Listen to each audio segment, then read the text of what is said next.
11절까지 제가 읽겠습니다. 그들이 말하기를 가령 사람이 그의 아내를 버림으로 그가 그에게서 떠나 타인의 아내가 된다 하자. 남편이 그를 다시 받겠느냐? 그리하면 그 땅이 크게 더러워지지 아니하겠느냐 하느니라. 내가 많은 무리와 행음하고서도 내게로 돌아오려느냐? 여호와의 말씀이니라. 내 눈을 들어 헐벗은 산을 보라. 네가 행음하지 아니한 곳이 어디 있느냐? 네가 길가에 앉아 사람들을 기다린 것이 광야에 있는 아라바 사람 같아서 음란과 행악으로 이 땅을 더럽혔도다. 그러므로 단비가 그쳤고 늦은 비가 없어졌느니라. 그럴지라도 네가 창녀의 낯을 가졌으므로 수치를 알지 못하느니라.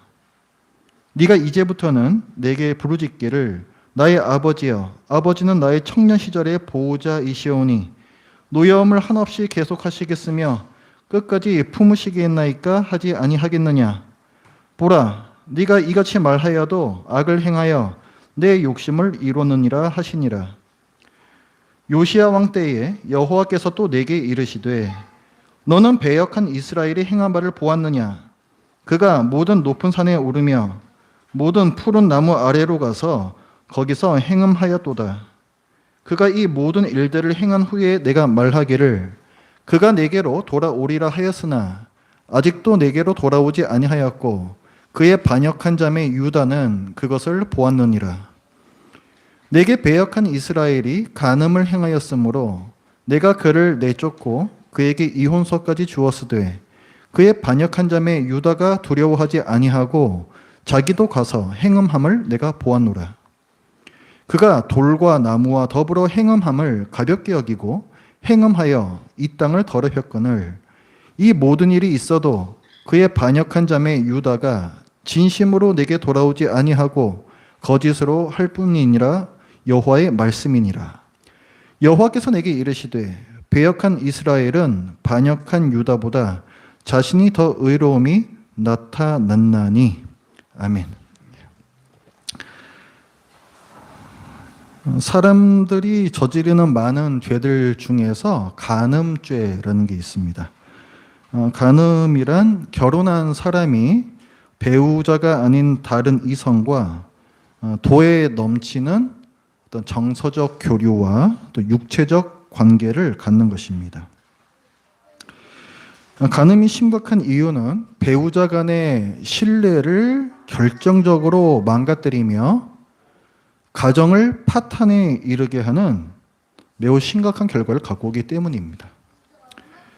가정은 사회와 국가의 기초이기 때문에 간음죄는 10계명에서도 7번째 계명, 간음하지 말라라는 계명으로 들어있을 만큼 매우 큰 죄이기도 합니다.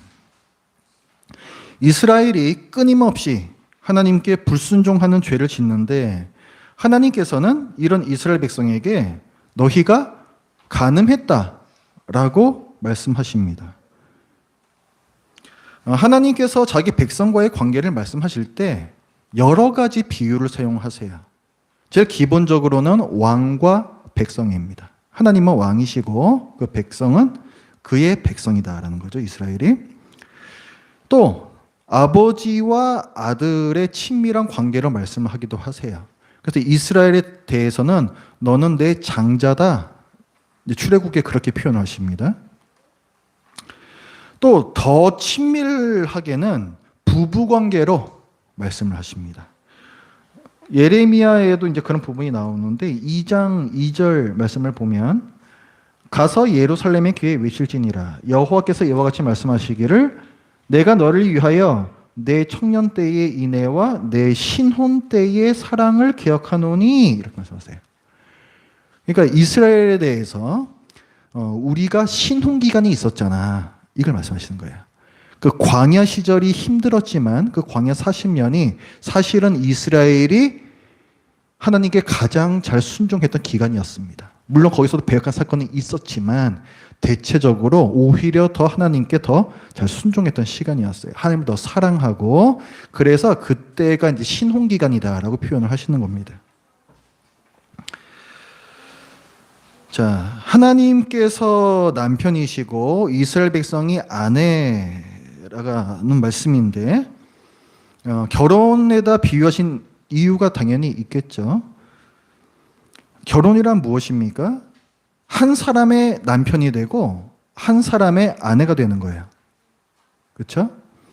그러니까 오직 한 사람의 남편, 오직 한 사람의 아내로서 서로에게 헌신하겠다라는, 다른 사람한테 헌신하는 게 아닙니다. 다른 이성한테 헌신하는 것이 아니고 오직 배우자에게 헌신하겠다라는, 그래서 배타적인 성격이 있어요. 결혼 관계에는 이런 배타적 언약 관계를 강조하는 표현이, 그게 바로 결혼이라는 단어입니다. 그러니까 하나님과 백성 사이에는 이 배타적인 사랑의 관계, 헌신의 관계가 있어요. 그래서 이스라엘 백성이 하나님도 섬기면서 다른 것도 섬긴다, 안 됩니다. 그럼 배타적인 게 아니죠. 안 되는 거예요. 그렇게 하면 오직 하나님만 사랑하고 하나님만 섬겨야 합니다. 내 배우자가, 생각해 보세요. 내 배우자가 어떤 문제가 생겼는데 내가 아닌 다른 이성에게 더 의지하고 그를 신뢰한다. 그 결혼 생활이 제대로 유지가 될 수 있겠습니까? 하나님께서 말씀하시는 말은 그거예요. 네가 나를 믿는다, 네가 나의 백성이라고 말은 하지만 사실은 뭔가 문제가 생길 때마다 내가 아닌 다른 것 의지한다면 그것을 과연 우리가 지금 결혼 상태라고 말할 수 있는 거냐 말씀하시는 거죠. 그러니까 이거는 하나님과 이스라엘이 그 언약을 맺을 때에 배타적 헌신 관계를 깨는 행위입니다. 그리고 이스라엘이 실제로 이 부분에서 실패합니다. 이스라엘이 끊임없이 짓는 죄는 크게 세 가지예요. 첫 번째는 국제관계 속에서 줄타기를 하는 겁니다. 그래서 어쩔 때는 이쪽 강대국에 붙었다가 어쩔 때는 이쪽 강대국에 붙었다가 왔다리 갔다리. 그런데 하나님을 의지하지는 않아요. 왔다리 갔다리 합니다. 이거하고, 그다음에 강대국하고 이제 동맹을 맺잖아요. 그럼 문제가 뭐냐면 그때 그 나라의, 상대방 나라의 종교가 같이 들어와야만 합니다. 그게 원래 동맹의 의미예요. 그 당시에는. 그러면은 그 우상이 들어오는 것이고, 그래서 실제로 이스라엘 안에서 우상 숭배가 아주 횡행했습니다. 그 다음에 세 번째, 하나님을 제대로 안 믿잖아요? 그럼 율법을 제대로 안 지키잖아요? 그럼 어떻게 되냐면은 지 욕심대로 살아요. 그래서 어떤 결과가 나오냐면 사회 정의가 무너집니다. 재판관, 왕 재판관들은 하나님을 대신하여 재판하라라고 명령을 하고 계십니다. 공의롭게 재판해야 되는 사명을 갖고 있는데 다 무시. 그냥 기득권층의 이익을 위해서 판결하고 힘없는 약자들은 착취하고, 그래서 자기네들 배를 불리는 그런 사회적 불의가 일어나게 되는 겁니다. 그러니까 이 모든 죄들은 그 뿌리가 같아요. 돈, 그리고 안전. 우리가 이 세상을 살면서 돈이 필요하고 우리의 안전이 확보되어야 하는 것은 당연히 필요합니다. 성경에서는 그것 자체를 죄라고 말씀하고 있지 않아요. 그러나 삶에서 필요한 그 정도, 그 필요를 넘어서서 돈과 안전이 내 평안의 근거가 되고 내 삶의 목표가 되면 그것은 우상숭배의 죄라고 말씀하십니다. 이스라엘이 그랬고, 내 평안의 근거를 돈과 강대국 이런 다른 곳에서 찾으니, 그래서 하나님께서는 자기를 의지하지 않는, 신뢰하지 않는 이스라엘을 간음한 아내다 이렇게 부르세요. 간음한 남편은 없는가? 당연히 있겠죠. 이 당시가 이 가부장제가 워낙 극심하던 문화라 가지고 좀 이런 표현 좀 그렇습니다만은 여자만 족쳐요, 하여간. 그래서 이 성경을 보면은 상당히 불편합니다. 근데 이거는 하나님께서 항상 말씀하실 때에는 그냥 완전히 우리가 이해할 수 없는 그런 말씀을 주시는 게 아니라 항상 이 문화라는, 그 당시 문화라는 그릇에다가 새로운 신학을 넣어서 말씀해 주세요. 다른 어떤 곳에도 없는 그런 신학을 넣어서 그 문화를 사용하여 말씀하십니다. 그래서 그렇게 이해를 하셔야 돼요. 그 당시에는 워낙 남존 여비가 극심했던 시기이기 때문에 나쁜 거는 다 여자 이렇게 써 있어요. 그래서 성경을 내가 다 안 믿겠다 이렇게 극단적으로 나가시면 안 되는 겁니다. 그런 문화적인 성격이 있음을 우리가 분명히 인식하고, 그리고 지금은 우리는 우리의 또 문화 안에서 이런 잘못된 부분들은 걸러내고 우리 모두에게 적용을 시키면 되는 거예요. 그래서 자, 이스라엘이 뭐 이신 저신 할 것 없이 닥치는 대로 섬기는 부분, 그 다음에 또 이스라엘이 뭐 돈이 되었던 군사가 되었던 이것저것 닥치는 대로 의지했다는 이 부분. 그래서 이런 것 때문에 하나님께서는 이스라엘 백성에 대해서 오늘 본문에 나오는 창녀라는 극단적인 표현까지도 서슴지 않으십니다. 오늘 본문에 보면은 뭐 창녀, 그다음에 행음했다, 음행을 저질렀다, 너희는 음란하다, 이런 표현이 1절, 2절에 2번, 3절, 6절, 8절에 2번, 또 9절에 2번 이렇게 나옵니다. 아주 도배를 하고 있어요. 너희들이 음행을 저질렀다, 간음했다, 이런 내용이. 지금 남유다에 대해서 말씀을 하고 계시는 건데, 지금 이 시대는 북이스라엘이 이미 멸망했을 때입니다. 북이스라엘이 왜 멸망당했는가? 이 짓 하다가 멸망당했어요. 이 나라 저 나라 동맹 맺고 섬기고 또 돈, 권력 이런 거 의지하고 이 짓 하다가 망했습니다. 그게 북이스라엘이거든요. 이 북이스라엘이 참 이 그 우상 숭배가 굉장히 극심했는데, 일단 솔로몬 아들 때부터 나라가 갈리잖아요. 그렇죠? 그래서 북이스라엘의 여로보암 이제 왕이라는 사람이 그 초대 왕이 되는데, 이 사람이 제일 먼저 한 게 뭐냐면 짝퉁 성전을 만들고 짝퉁 언약궤를 만들고, 그 언약궤가 뭐냐면 황소입니다. 금송아지. 그러니까 짝퉁 언약궤에 해당되는 거예요. 그 다음에 짝퉁 제사장을 만들고 짝퉁 절기를 만듭니다. 왜 이 짓거리를 하냐면은 성전이 예루살렘에 있잖아요. 근데 갈렸어요. 그럼 하나님께서는 절기 때마다 반드시 성전에서 예배를 드려라 했기 때문에 1년에 최소한 3번은 북이스라엘 사람들도 예루살렘 성전 남쪽으로 넘어와야만 되는 현상이 발생을 하죠. 그래서 북이스라엘 그 여로보암 왕이 뭔 생각을 했냐면, 그러다 보면은 남유다 쪽이 정통성이 있는 나라구만 해가지고 다 그쪽으로 넘어갈 거라는 생각을 한 거예요. 그래서 그러면 안 되니까 자기 권력을 유지하기 위해서, 그래서 그 짝퉁을 다 만들어 놓은 겁니다. 거의 남쪽으로 갈 필요 없어. 우리도 다 있어. 우리도 정통성이 있는 나라야. 그러니까 그 우상 숭배에 항상 그 밑에 뭐가 있냐면 탐욕이 있어요. 신약에서도 그래서 말씀하시기를 탐욕은 우상 숭배라, 이런 말씀이 있습니다. 이퀄입니다. 이퀄. 자, 그리고 또 북이스라엘의 악한 왕의 대명사가 다 악했는데요. 그 중에서도 악한 왕의 대명사가 그 아합 왕입니다. 근데 이 아합 왕이 자기 나라의 안전을 위해서 하나님께서 금하신 통혼을 어깁니다. 통혼은 뭐냐면 다른 나라 민족들과 서로 자기 자녀들을 결혼시키면 안 된다는 거예요. 결혼시키게 되면 서로의 문화를 인정해야 되거든요. 자, 며느리로 저기 다른 나라에서 누가 들어왔다 하면은 그 며느리가 섬기는 신을 인정을 해줘야 돼요. 그러면 이방 나라하고 결혼하게 되면 당연히 우상이 들어오게 되겠죠. 그래서 하나님께서는 통혼 금지의 명령을 주셨습니다. 그런데 아합 왕이 정말 그렇게 가르쳐야 하는 사람이 자기가 시돈이라는 나라의 공주 이세벨하고 결혼합니다. 그때부터 북이스라엘 완전히 작살이 나요.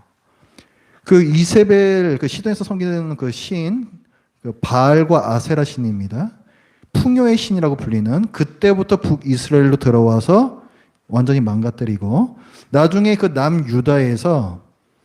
남유다의 여호사밧 왕이라는 사람이 있는데 그 사람이 자기 아들을 이 아합 이세벨의 딸하고 또 결혼을 시켜요. 그러면서 이 바알 아세라 우상이 남유다에까지 들어오게 됩니다.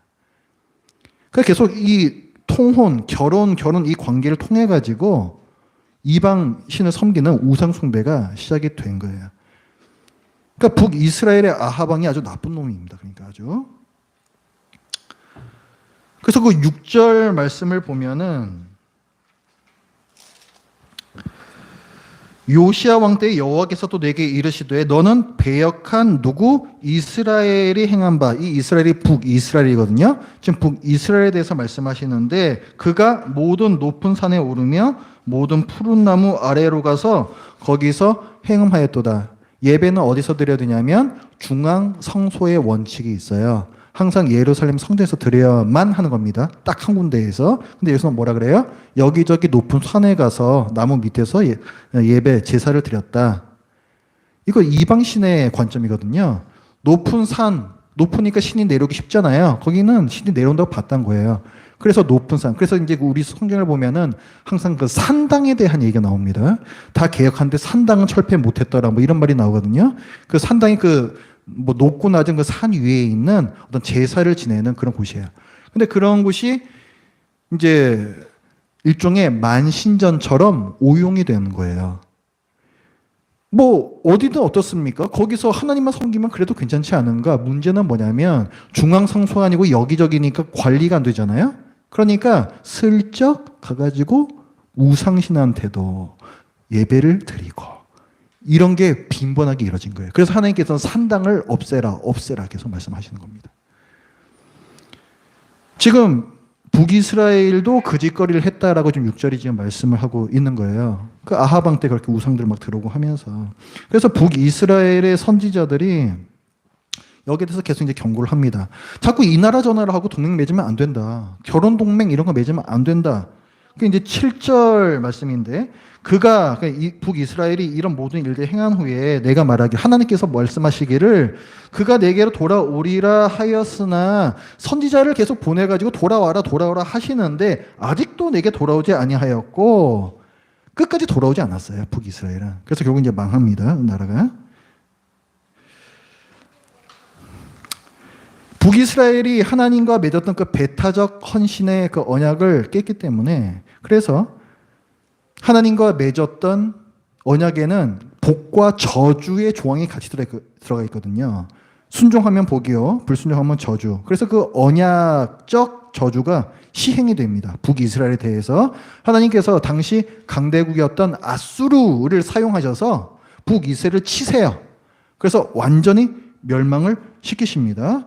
그리고 아수르가 굉장히 잔인한 민족인데 뭐 군사적으로 잔인했지만 또 하나 또 뭐가 있냐면은 아예 그 민족을 말려버리는 정책을 썼습니다. 그게 어떤 방법을 쓴 거냐면은 이주 정책. 그래서 그 북이스라엘 사람들은 자기 나라 아수르로 일부 데려가고 그 다음에 아수르나 자기 그 식민지 안에 있는 그 사람들이 있잖아요. 그 사람들은 또 일부를 그 북이스라엘 땅에다가 데려다 놓는 겁니다. 서로 이렇게 섞어 놓는 거예요. 이렇게 되면 어떻게 되냐면 서로 결혼하게 되죠. 그러면서 민족이라는 개념 자체가 없어져요.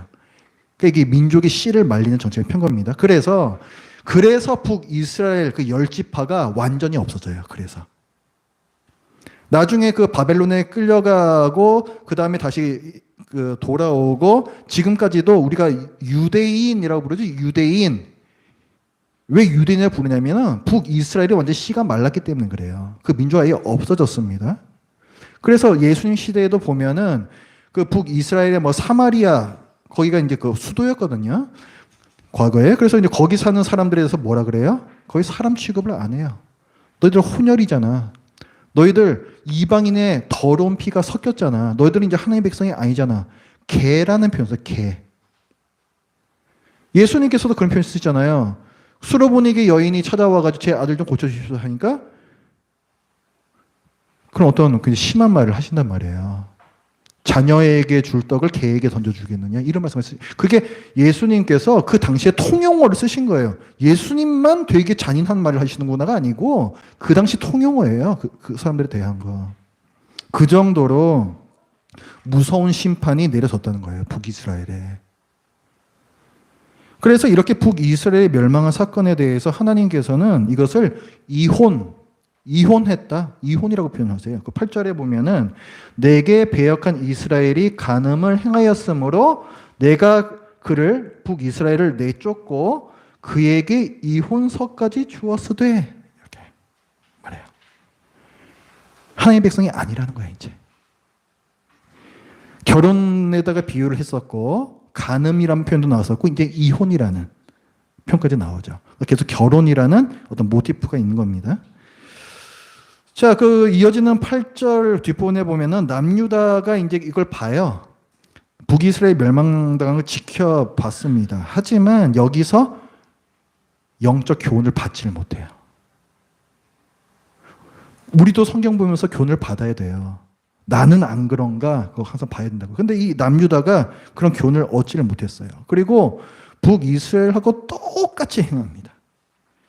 얘네들도 뭐 아수르니 바벨론이니 애굽이니 이런저런 나라들하고 정말 아주 어지러운 아주 난잡한 그런 동맹을 맺으면서 그들을 의지하고 그 나라들의 신 우상들 들여와서 섬겼습니다. 그래서 그 8절 그 뒷부분에 보면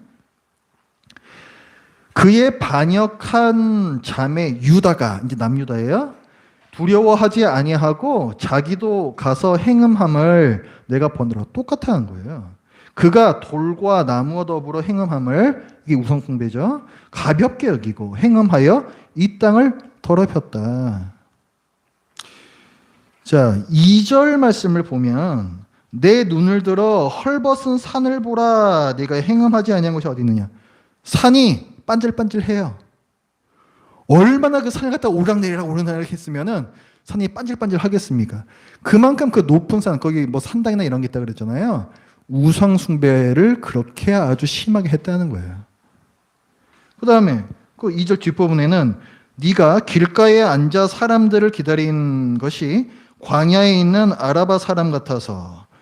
그러니까 이제 그 사막에는 이제 그 어떤 그 사람들 지나가는 그 당시에 뭐 무역을 하니까 뭐 낙타를 거닐고 있는 대상들이라든가 지나가는 큰 길이 있습니다. 근데 그 큰 길에 이제 물건을 팔기 위해서 이제 죽치고 앉아 있는 이제 그런 상인들이 있어요. 그걸 지금 말하는 거예요. 그러니까 그 사람들은 자기 물건을 팔려고 자, 길에 나와 있는 거죠. 마치 그런 사람들처럼 너희는 자진해서 그리고 능동적으로 그리고 적극적으로 너희 자신을 팔았다는 거예요. 애굽인이 아수르니 바벨론이 이런 데에다가 자기 자신을 팔았다는 거예요. 얼마나 악합니까?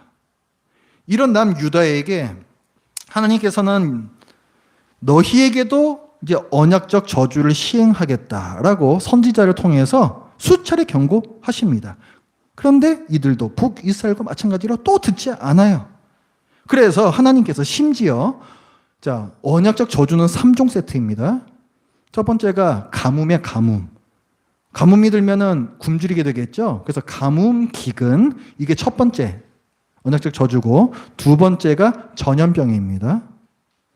그리고 세 번째가 전쟁이에요.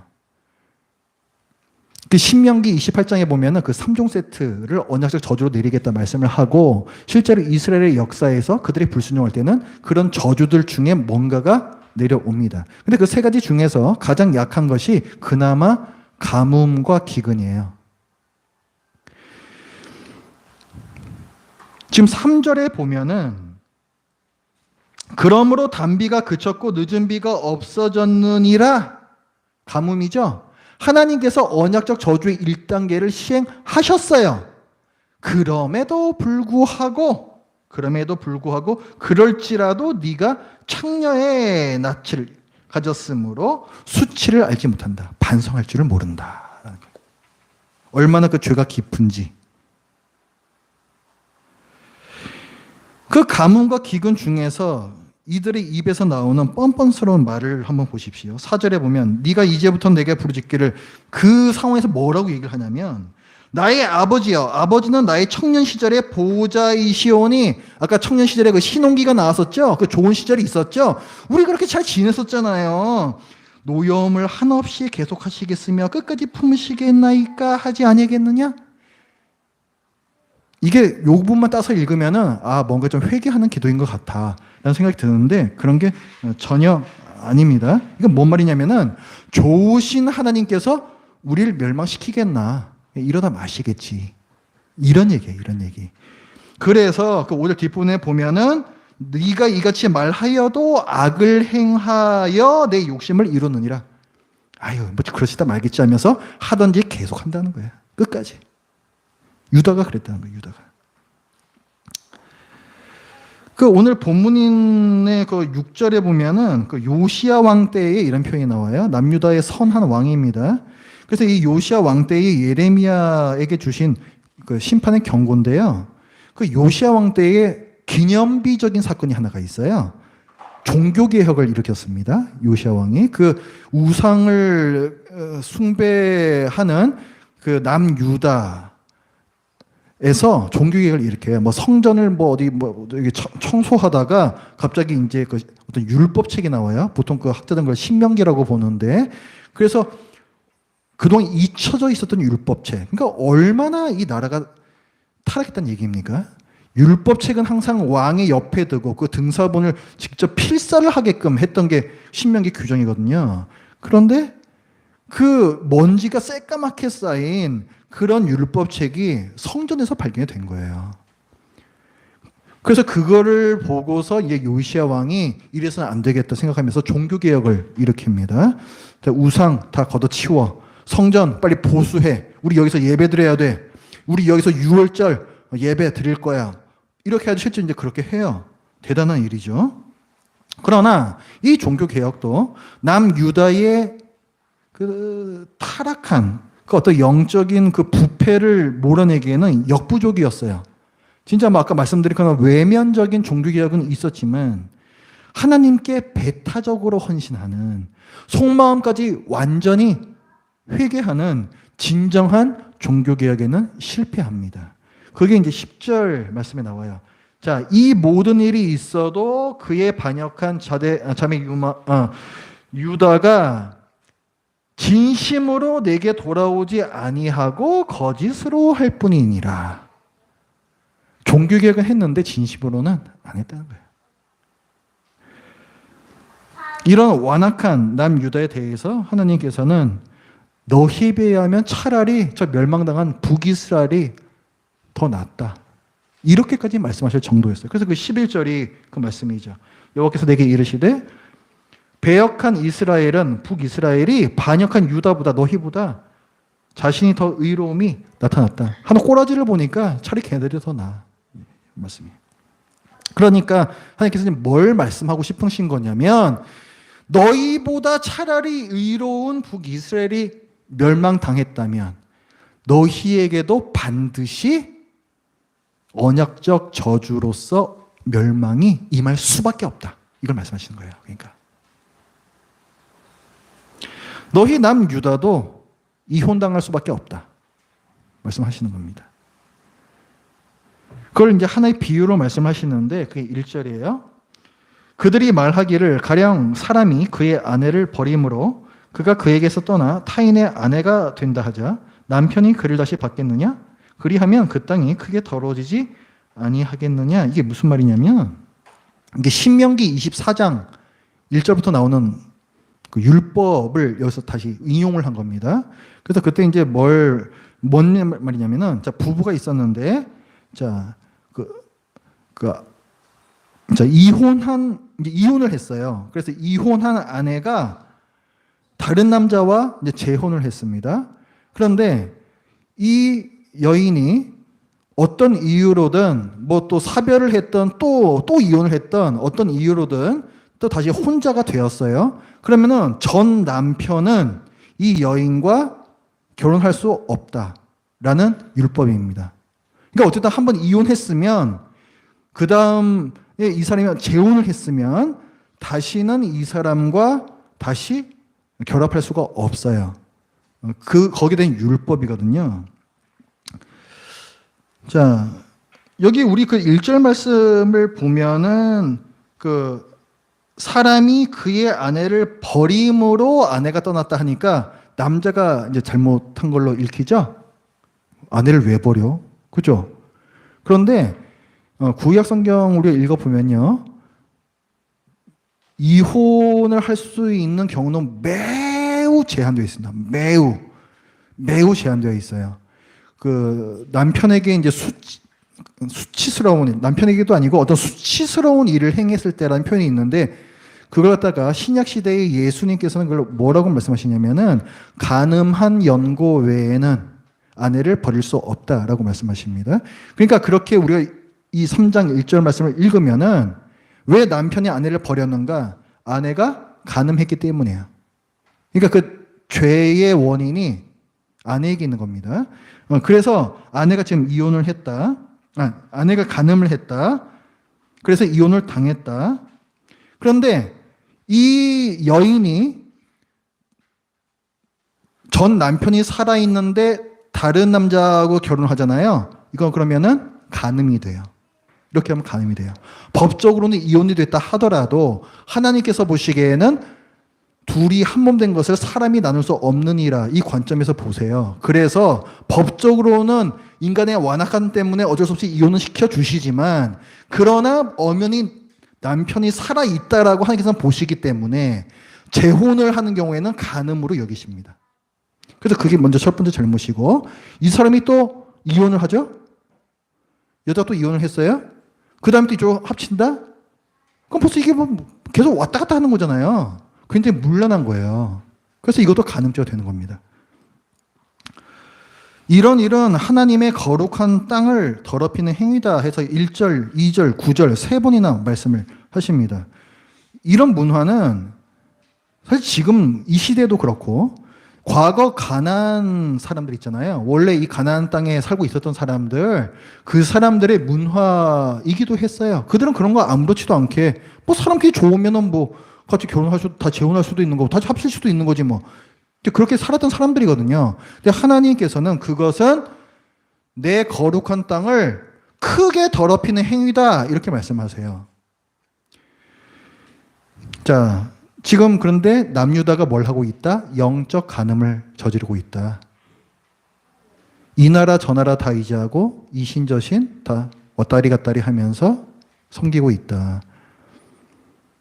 그러니까 한 번 이혼한 다음에 다시 합치는 것도 안 되는데 여기저기 막 이혼과 재혼을 반복하고 있는 이 남유다는 얼마나 더 큰 죄를 짓고 있는 것입니까? 그래서 내가 가나안 민족을 이 땅에서 쫓아냈듯이 너희도 그들과 똑같음으로 쫓아내겠다. 그 선언을 하십니다. 그 1절 말씀에서 그 뒷번에 보면은 네가 많은 무리와 행음한다. 얼마나 난잡한지 알겠죠. 남유다가 어떤 짓거리들을 하고 있었는지. 한 사람하고 이혼한 것도 아니고 많은 무리와 계속 이혼 재혼 영적으로 그렇게 했다는 거예요. 영적으로. 그러니까 이제 심판이 불가피한 겁니다. 자, 그러면은 한번 생각 좀 해볼까요?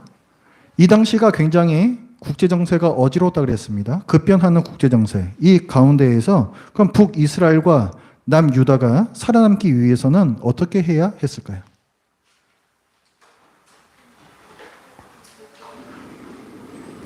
오늘날 우리나라의 상황을 대입시켜 볼 수도 있겠죠. 자, 우리나라를 둘러싼 여러 강대국들이 있습니다. 우리와 관계 있는 나라들, 뭐 북한부터 시작을 해서 뭐 미, 중, 러, 일, 자, 이런 국제 관계 속에서 우리나라는 어떻게 해야 되겠습니까? 여러분의 견해는 무엇입니까? 성경의 교훈을 그대로 적용하자면 아무 나라와도 동맹 맺지 말아야 할까요? 그것은 영적 간음이기 때문에 그렇게 해야 되는 것입니까? 뭐 미중 러일 모든 나라와의 관계들 다 끊고 주한 대사들 다 추방시켜버리고 그렇게 해야 되겠습니까? 이런 문자적인 적용은 매우 무리가 있고 위험합니다. 성경을 볼 때에는 항상 그 당시의 역사와 문화를 같이 보는 거예요. 성경 본문, 이 본문의 시대는요, 지금하고 다릅니다. 먼저 우리나라는 하나님께서 진정한 왕이시고 대통령이 그의 부왕인 그런 신정국가, 기독교 국가 아닙니다. 지금 우리가 누구한테 가가지고 안 믿는 사람들한테 자, 그 관계 다 끊어야 돼. 하나님께서 그러라고 이렇게 성경 써놓으셔서 하면은 미친놈 취급받습니다. 당연히 말이 안 통하죠.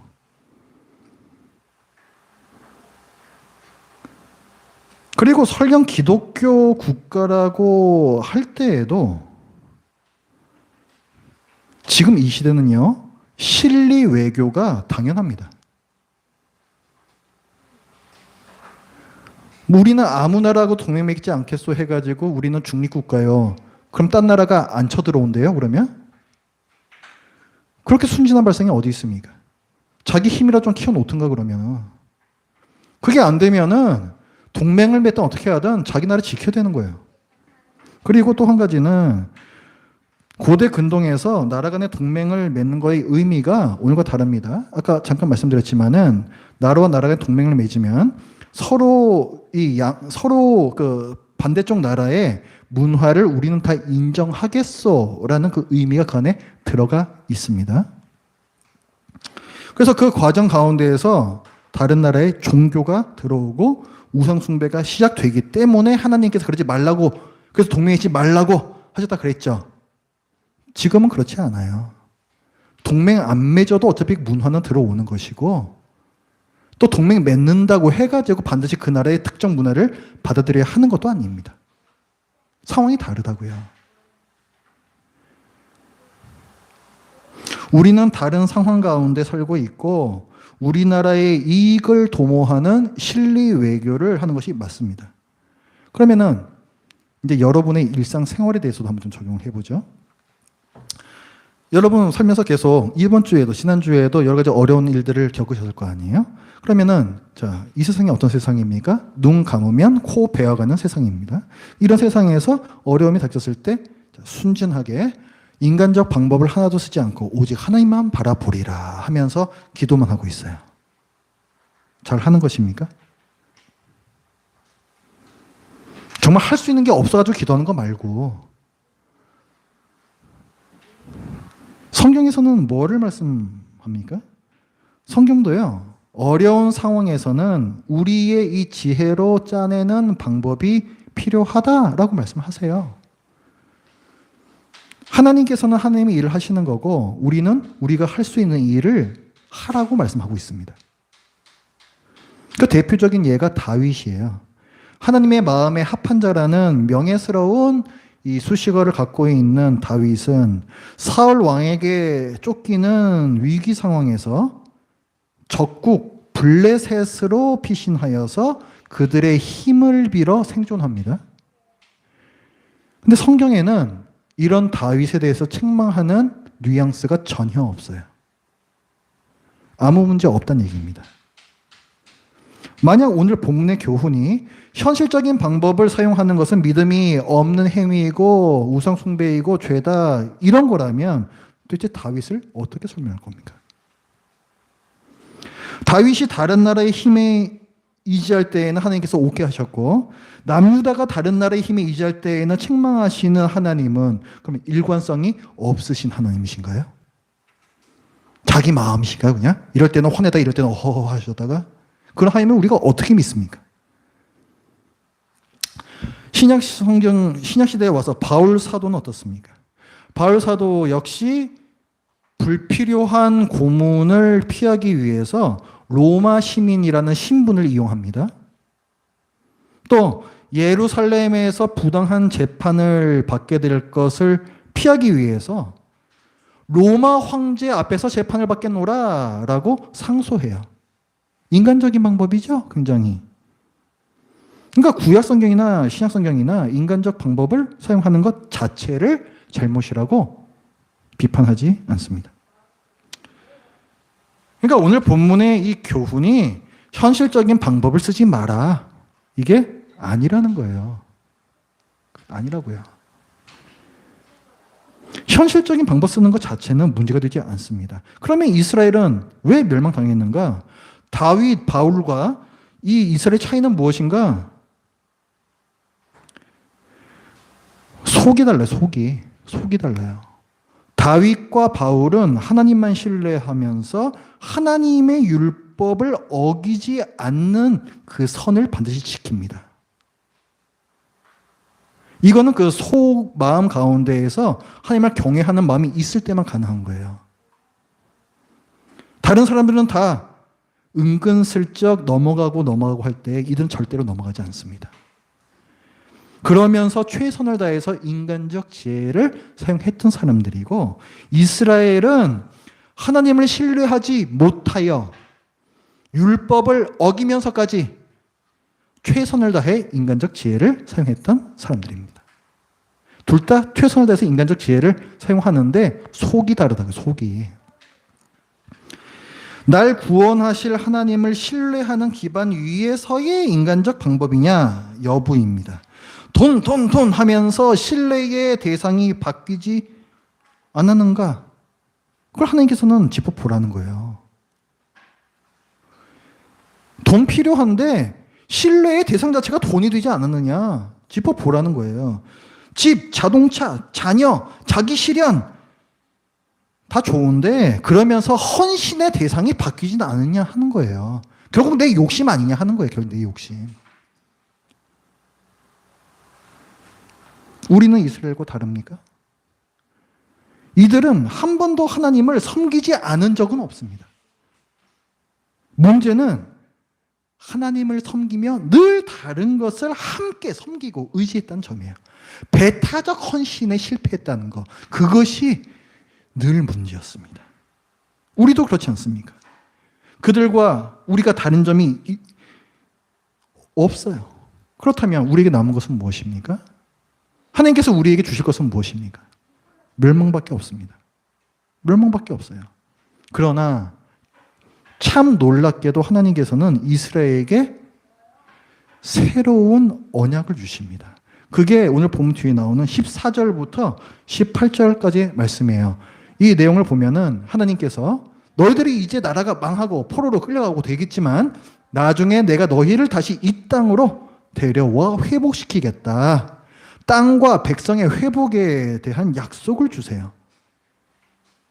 이거는 뭐냐면은 하나님께서 율법에서 금하셨던 바 간음하여 이혼한 아내와 다시 재혼할 수 없다라는 율법을 당신께서 스스로 깨시는 행위입니다.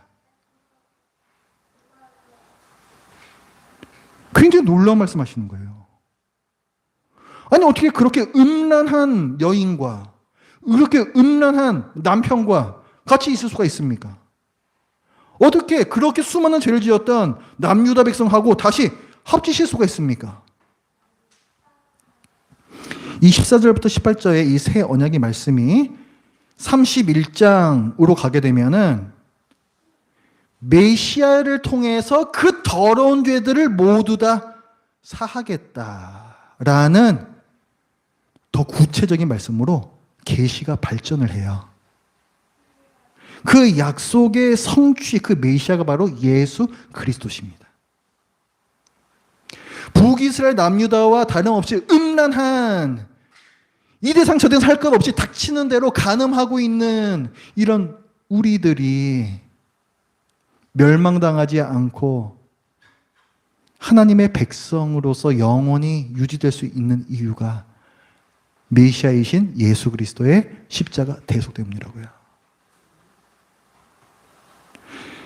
그 그 십자가 대속을 통해서 우리는 이 음란한 죄들 모두 다 정결케 되었고 또 거룩하게 되었습니다. 우리가 하나님께서 우리와 다시 한 집안에서 함께 사실 수 있다. 그 거룩하신 하나님께서 우리와 함께 하실 수 있다. 우리가 그만큼 정결케 되었고 거룩하게 되었다. 그 증거가 뭐냐면 그게 바로 성령님의 내주예요. 그게. 그래서 성령님은, 우리 안에 계시는 이 성령님은 보증이 되신다라고 표현을 하고 있는 겁니다. 이미 성령님께서 우리 안에 계시다고요. 이미 거룩하신 하나님의 영이 우리와 함께 계시다. 그 이유는 우리가 거룩한 성전이기 때문에 그렇습니다. 이 일을 누가 이루신 것이다? 예수 그리스도께서 이루셨던 거예요. 예수 그리스도께서. 이런 복음이 어디 있습니까? 그래서 그 31장 새 언약의 내용 거기에 보면은 성령님에 대한 그 약속까지도 있어요. 영원한 죄사함 예수 그리스도, 그 다음에 우리 마음판에 율법을 새겨주신다 성령 내주. 그 약속이 그냥 다 들어가 있습니다. 예수님께서 그걸 성취를 하세요. 그렇게 거룩하게 된 무리, 성도 거룩한 무리라는 뜻입니다. 우리 이 거룩하게 된 무리는 어떻게 살아야 하는가? 하나님께서 주신 이성을 사용해야 된다, 말해야 된다? 해야 된다고요. 해야 된다고요. 적극적으로 사용해야 된다고요. 그 실천적인 방법을 사용하되 성경에서 금하신 선을 넘으시면 절대로 안 됩니다. 정직하셔야 돼요. 거짓말하면 안 됩니다. 속이면 안 돼요. 성경 말씀을 어기면서까지 인간적 방법을 사용한다. 다른 사람은 몰라도 하나님께서는 네가 또 간음죄를 저질렀다. 그 평가를 받습니다. 경우에 따라서는 내가 이 선을 넘지 않으면 도저히 방법이 없는 그런 때가 있을 수가 있습니다. 당연하죠. 그런 때는 자주 옵니다. 내가 이 선을 넘지 않음으로써 재산상의 큰 손해가 올 수도 있고 우리 가정의 안전, 안정 이런 것들이 흔들릴 수 있는 그런 큰일이 올 수도 있어요. 어떻게 하시겠습니까? 슬쩍 넘으실 거예요? 어떻게 하시겠습니까?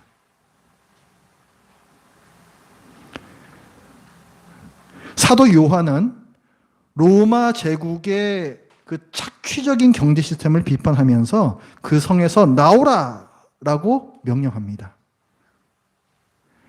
이 말씀은 이 세상과 연을 끊고 산으로 들어가라는 말씀이 아니에요. 우리가 로마사에서 배웠던 바 이 세상을 본받지 말라는 말씀입니다. 하나님의 선하시고 기뻐하시고 온전하신 뜻이 무엇인지 분별하는 데에 우리 이성을 적극적으로 사용해야 돼요. 기도만 하고 있는 게 아니고 해야 된다고요. 최선의 방법을 찾고 그 방법이 절대로 하나님께서 규정하신 선을 넘지 않게끔 그 안에서 우리는 머리를 써야 된다고요. 하나님의 말씀에 헌신해야 됩니다. 하나님의 말씀에 결국. 요한계시록 6장 말씀에 보면은 우리 이 땅의 신자들이 어떻게 살았느냐에 대한 부분에 대해서 순교자에 대해서 얘기를 하거든요. 순교자. 이미 저기 하나님과 같이 있는 순교한 영혼들이 있고 그 영혼들이 하나님께 물어요. 하나님 언제까지 참고만 계실 겁니까? 저 악인들 심판 안 하실 거예요? 그랬더니 그 하나님께서 하시는 말씀은 그 순교자들이 더 채워져야 된다라고 말씀하세요. 순교자들이 더 채워져야 된다. 아유, 그럼 우리는 저기 하나님한테 가려면 다 순교 당해야 되는 거냐? 그게 아니고요. 순교자의 마음으로 살아야 됩니다. 순교자의 마음으로 우리는. 정말 순교할 수도 있다. 그까짓 거 뭐 손해. 순교하는 마음으로 내가 손해 보는 거예요, 그냥. 순교하는 마음으로 내 가정의 안정 흔들리는 거 감수하는 거예요. 그렇게 살라고 말씀합니다. 그러니까 하나님께서 보실 때의 참 교회라는 것은 다른 누군가에게 한눈 팔지 않는 순결한 예수 그리스도의 신부예요. 그래서 이 교회를 상징하는 것이 새 예루살렘 성입니다. 그래서 그 21장, 계시록 21장 2절에 보면은 이 정결한 신부의 모습으로 단장한 새 예루살렘 성을 묘사를 해요. 그게 교회거든요. 완성된 하나님의 성전이란 말이에요. 근데 거기서 중요한 표현이 뭐냐면 단장한 신부라는 표현이에요. 정결한 신부입니다. 이 땅에 사는 교회도 우리가 그런 모습이 된다는 거예요. 우리가. 나는 하나님의 성전이다 말로만 떠들지 말고 실제로 그렇게 살아야 된다는 거예요.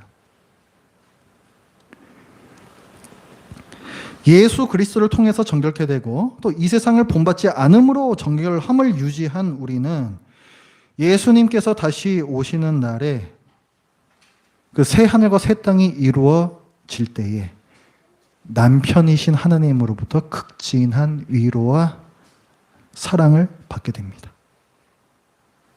하나님께서 우리 얼굴을 만지시면서 그 눈물을 닦아주신다라고 말씀하세요. 그 극진한 위로를 우리는 받게 됩니다. 자기 아들을 내어주시기까지 우리를 포기하지 않으신 하나님, 당신께서 정하신 재혼 불가의 율법을 깨시기까지 우리를 다시 부르신 하나님, 그분을 향한 의리와 절개를 잃지 않는 우리 모두가 되길 바랍니다. 기도하겠습니다.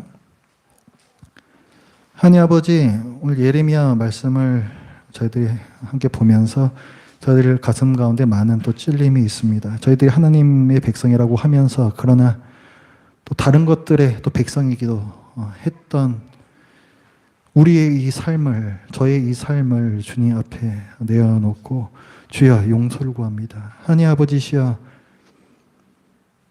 하나님께서 원하시는 그 참된 사랑, 오직 하나님만 사랑하는 그 사랑이 저희 안에 없습니다. 이토록 큰 은혜를 받았으면서도 저희는 저희의 탐욕의 눈이 어두워서 하나님만을 사랑하지 못합니다. 하나님 아버지, 이런 저희 추악함, 정말 하나님께 낯짝 없는 이 저희의 끔찍한 이 모습을 주여 긍휼히 여겨주시옵고, 또 예수 그리스도의 피를 의지하여서만 저희들이 하나님 앞으로 나아갈 때 또 주님께서 저희들에게 다시금 일어설 수 있는 힘을 주시옵소서. 예수님의 이름으로 기도드립니다. 아멘.